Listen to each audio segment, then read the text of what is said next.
Hello everyone, welcome to my house draw hands tutorial.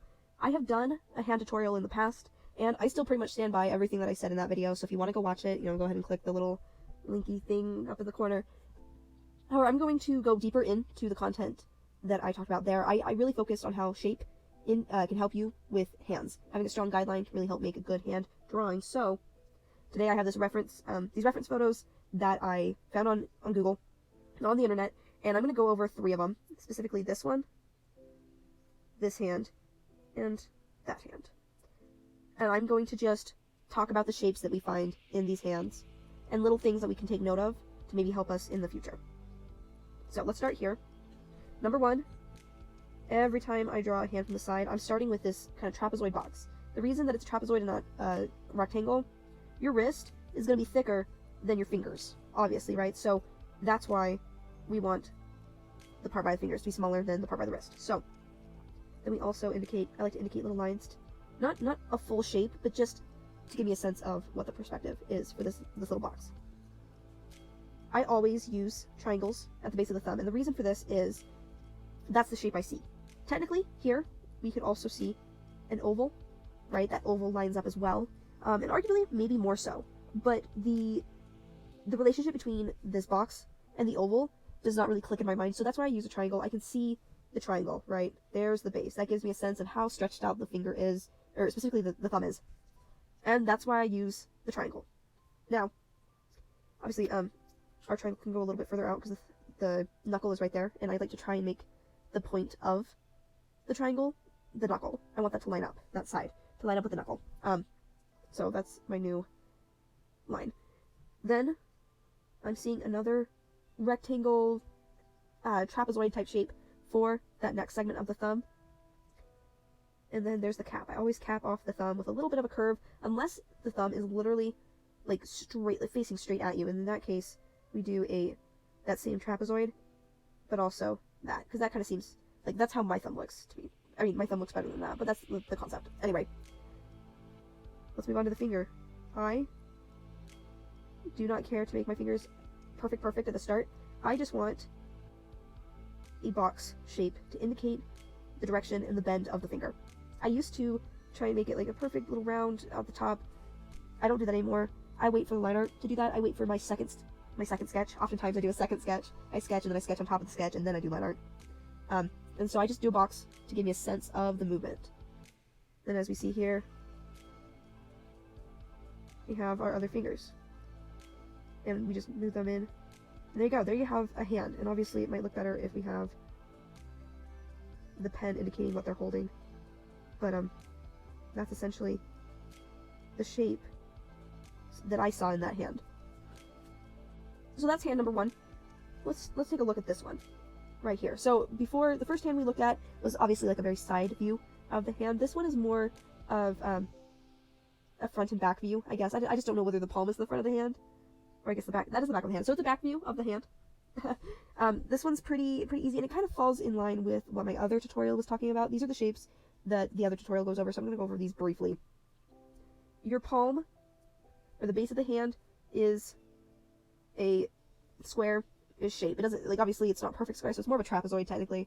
But the key I think here is, let me just pick this color. This blue line. See how it's curved? It's not straight. So we like to not, or I like to not have that be straight. We want it curved. The world is full of curves. So the more we can get in there, the more organic it will feel. See, here is another triangle, rectangle, cap. And I honestly don't know what I would ever call this shape, so I just called it cap. There's our thumb. We have the thumb. It was easy peasy. As for the fingers, again, just blocking them in.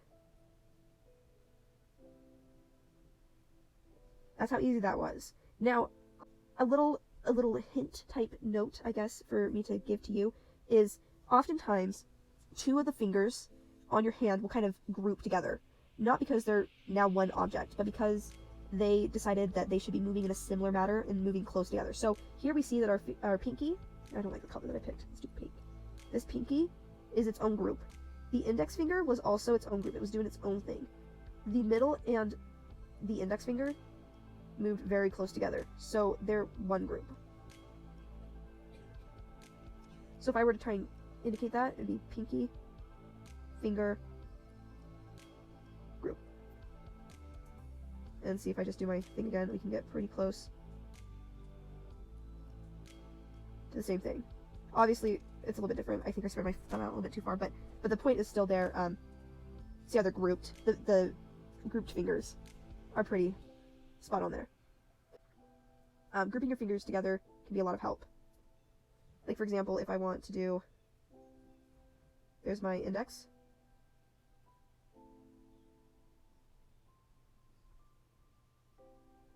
There you go, there's another hand. See, but I grouped the middle and ring finger together. And oftentimes I will group those two just because it's pretty easy. And I notice that as I move, those two kind of stick together. They're my buddy fingers, I guess.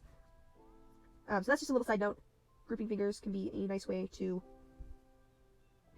simplify the shape and define it more. Okay, let's go over this one real quick. We are still seeing that shape, but this one is a little bit different in the sense that we are seeing both of them, or I guess I'm seeing them. I have the side of the hand. We have the back of the hand as well. Both of these come together. And we want this line specifically to be marked because it's going to let you know where that index finger is going to come in. Once again, here is my triangle for the base of the thumb. It kind of lines up with that knuckle. Rectangle. And the cap. Obviously we'd want to round that out a little bit because they're kind of harsh lines, but you can do that and it's not a big deal. Box the finger. Notice how these two are grouped. And then this one sticks out some more. See? And then you can go in and put a line to indicate the separation of your middle and ring finger. And then let's just give it something to hold on to. It's, whatever, that's a coin, I guess. Anyway, but there you go. You see how your middle and index were grouped. It helps to simplify the action. And that's a very common thing for two fingers to be closer together. And so you can just group them. Okay, so now that we've gone over and I've basically traced all of these hands, you would think that I would probably feel like I know something. So let's put that to the test. I'm going to draw a hand now using these shapes. I'm going to try and do it from the side. So, there is my little trapezoid. I'm going to, okay, I figured out my pose. There's the triangle. I don't like how I do that. There's my triangle.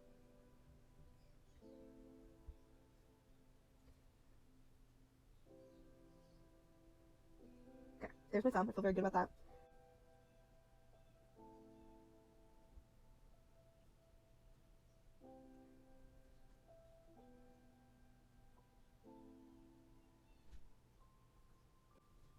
Okay. I like how I grouped the middle and ring finger. I don't like how my index finger looked in comparison.